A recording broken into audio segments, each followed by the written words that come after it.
Whenever people talk about planes vanishing into thin air, one name comes up first: Malaysia Airlines MH370. But this wasn't the first time an aircraft disappeared without a trace. A full 52 years before MH370, right in the middle of the Cold War, a similarly chilling event took place. It was March 14th, 1962, and two large aircraft took off from California. Both were top-secret charter flights for the U.S. military. One of them crashed in the icy wilderness of Alaska, and that very same day, the other vanished forever over the Pacific Ocean, carrying 93 military commandos. What followed was the largest search operation in history at that time. Over 250,000 square miles of ocean were combed through. But no wreckage, no oil slick. Not even a single clue turned up. Was this the Cold War's most guarded secret? Or some kind of cover-up by the United States itself? One that has kept the truth about these 93 men hidden from the world for 60 years? Our story begins on March 14th, 1962, at the height of the Cold War, when the world was split into two rival blocs.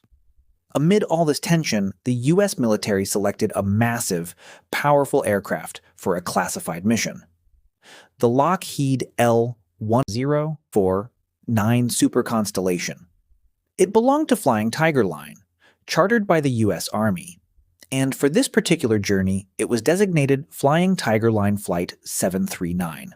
Command of the flight belonged to 48-year-old Captain Gregory Thomas, a highly experienced pilot. 7 other crew members joined him on the flight deck, and in place of ordinary passengers, the aircraft carried some of America's best-trained military personnel. The flight was headed from California to South Vietnam, where U.S. military officials were set to train South Vietnamese troops in guerrilla warfare tactics. Before reaching its destination, Flight 739 needed to make 4 refueling stops: Honolulu, Wake Island, Guam, and finally Clark Air Base in the Philippines. But trouble started almost as soon as it left California. While flying toward Hawaii, somewhere over the Pacific, engines number 1 and 3 developed ignition problems. The pilots tried everything by the book, but nothing worked, and since they were right in the middle of the world's largest ocean, their options were limited. Somehow, the aircraft managed to land safely at Honolulu Airport, where engineers inspected the engines and cleared the plane as fully airworthy. After a 3-hour stop, the aircraft took off again, this time bound for Wake Island.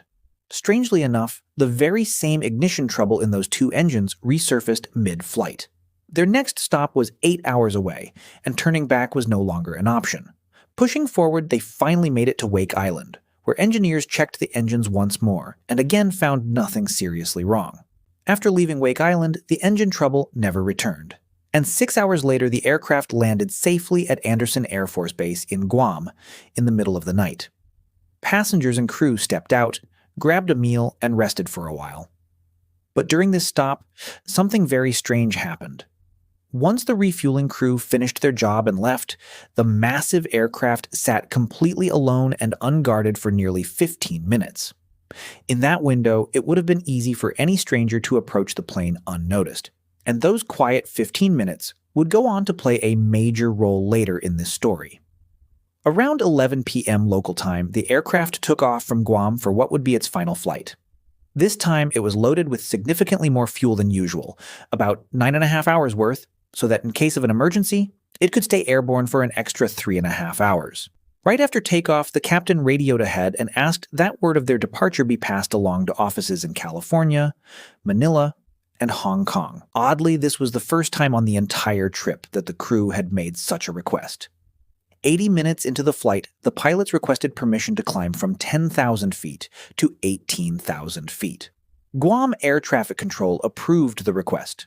3 minutes later, controllers informed them they were about to leave radar range. And after that moment, the aircraft never appeared on any radar screen again. 5 minutes after that, the pilot radioed confirmation that they'd reached 18,000 feet. 43 minutes later, the pilot reported their position. 520 kilometers west of Guam. There was no tension in his voice, no fear, nothing unusual at all. It was a completely routine call, but no one knew it would be Captain Thomas's final transmission. Flight 739 was never heard from again. An hour later, when Guam's air traffic control tried to reach the aircraft, there was no response. Controllers kept calling for 20 straight minutes, met only with silence. When 90 minutes passed with still no contact, alarm bells started ringing. Once the flight's scheduled landing time in the Philippines came and went with no sign of the aircraft, a search operation was finally launched. Rescuers had nothing to go on but that last known radio position. And beyond it lay nothing but open ocean, all the way to the Philippines.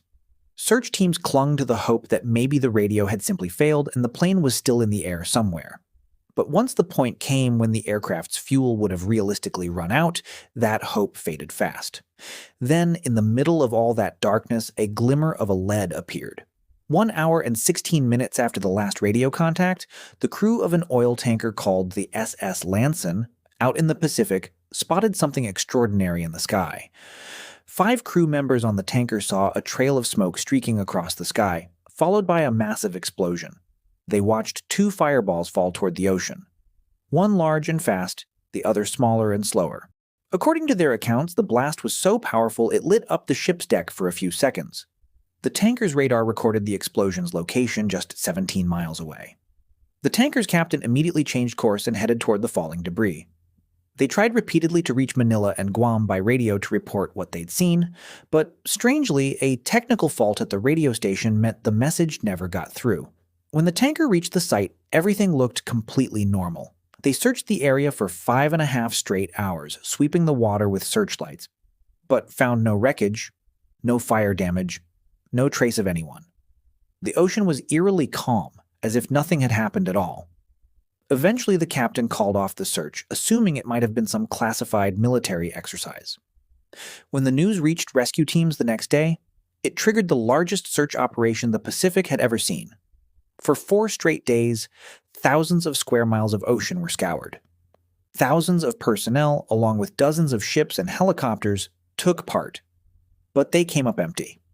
After 8 days and over 250,000 square miles searched, the United States called off the operation, since survival in open water for that long was considered virtually impossible. That's when a long investigation began. Investigators found that the recurring ignition trouble in the engines showed no fault serious enough to be dangerous. For investigators, Flight 739 left behind far more questions than answers, and it wasn't even the only incident that day. That same date, another Flying Tiger Line aircraft crashed in Alaska. Both planes had been chartered by the U.S. military, both were on classified missions, and both had taken off from California one after the other. 2 military aircraft from the same company going down on the same day. Coincidence? Or something more deliberate? It raised suspicions that both planes might have been sabotaged before they ever left California. One theory suggested the aircraft had been struck by lightning. But the SS Lanson's crew insisted there was no lightning that night. The skies were clear. Another theory pointed to Cold War sabotage. The possibility that a hostile nation had planted explosives aboard. But throughout its journey, the aircraft had only ever stopped at high-security American military bases, where planting a bomb would have seemed nearly impossible. That's when investigators turned their attention back to Guam. To those 15 unguarded minutes after refueling, the suspicion was that someone could have used the darkness and lack of security to plant an explosive device during that window. Though to this day, there's no solid proof of that either.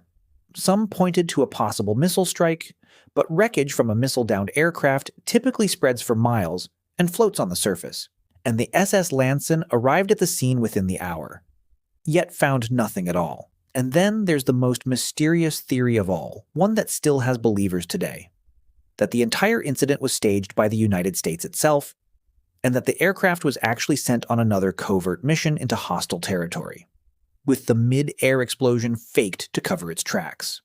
But if that were true, what happened to the 93 men aboard?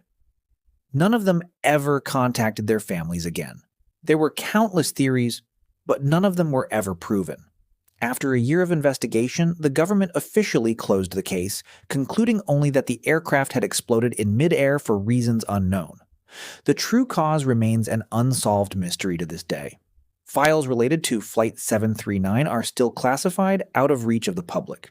Not a single piece of wreckage was ever recovered from the ocean. Sometime later, about 40 miles from where the fireballs were seen falling, a passing ship spotted a sleeping mattress floating on the water. It's often linked to Flight 739 since a few mattresses had been loaded during the first stop, but it was never confirmed whether it actually belonged to the missing aircraft. The story of Flight 739 isn't just a tragedy, it's a mystery that reminds us that sometimes the truth runs deeper and darker than the ocean itself. If you enjoyed this video, don't forget to like and share it. Thanks so much for all your support. See you in the next amazing video.